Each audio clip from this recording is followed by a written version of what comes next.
Politics. Politics 3 minutes read. Trump pushes long-running attack on Biden autopen use, claiming he's canceling actions signed with it.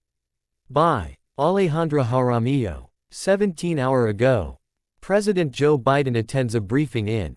President Donald Trump on Friday continued his effort to delegitimize actions taken during Joe Biden's presidency, claiming in a social media post that he is canceling all executive orders and anything else that was not directly signed by his predecessor. Trump's declaration, made in a post on Truth Social, raises a number of questions.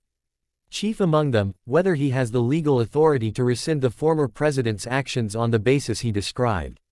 Any document signed by Sleepy Joe Biden with the autopen, which was approximately 92% of them, is hereby terminated, and of no further force or effect, Trump wrote, without specifying what falls under that 92%. The autopen is not allowed to be used if approval is not specifically given by the President of the United States, he added. Trump further claimed that Biden was not involved in the autopen process, and warned that, if he says he was, he will be brought up on charges of perjury.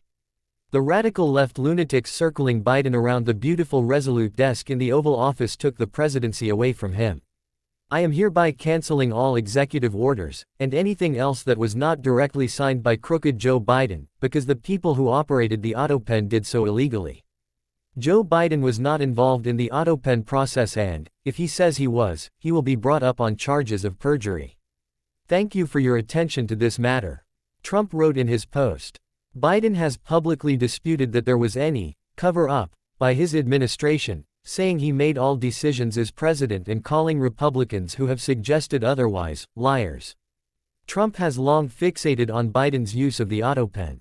In March, he leaned into the idea that the former president's use of the tool to sign documents showed that he wasn't in charge while in the White House and that his actions were null and void.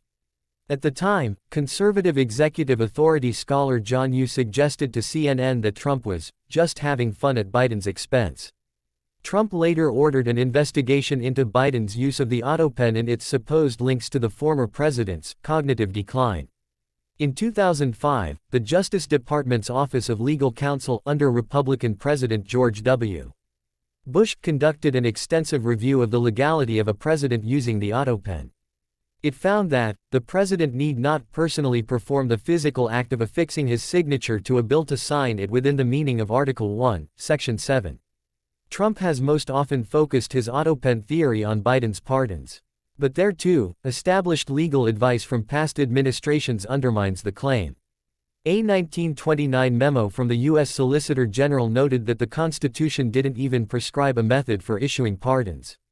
A separate congressional probe asserted it remained a serious question as to whether Biden was aware of the substance of various pardons and commutations signed in his name via autopen, but it did not cite any direct evidence that anyone other than Biden made the decisions that his staff later put into effect.